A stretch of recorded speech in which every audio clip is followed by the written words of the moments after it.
ఇప్పుడు ఈయన ఎవరో మహానుభావుడు పశువులకి పచ్చి మేత వేసినాడు. వీడు ఇదంతా కోసినాడు. మళ్ళీ ఒక 2 monthsలో వచ్చేస్తుంది ఈ హైట్. నార్మల్గా మనం చిన్నప్పుడు ఏం చేస్తూ ఉంటారంటే పొలం చుట్టూ జొన్న సప్ప వేసేవాళ్ళు పచ్చి మేత కిందకి. ఇప్పుడు పశువులు లేవు, ఉన్న పశువులకి ఆ మేత వేసేవాడు లేడు. దాన్ని నరుకుని వచ్చి ఎద్దులకు వేసేవాళ్ళు కూడా లేరు.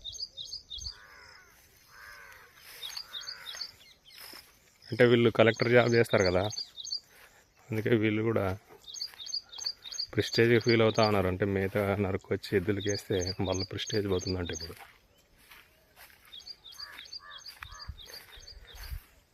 రైతు అంటే ఇలా ఉండాలి. చూడు, మేత వేసుకున్నాడు, కింద వరి వేసుకున్నాడు,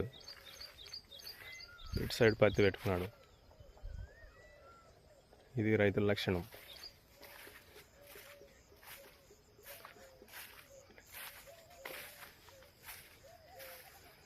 ఉన్న భూమిని అంతా పత్తి మిరప వేసి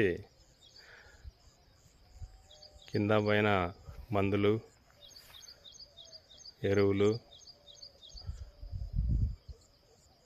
విషంగా మార్చేస్తూ ఉన్నారు అన్నమాట. అంతా విష ప్రయోగాలు చేసి భూమి అంతా నాశనం అయ్యేటట్టు చేస్తూ ఉన్నారు. సో ఇలాంటివి వేసుకుంటే నీ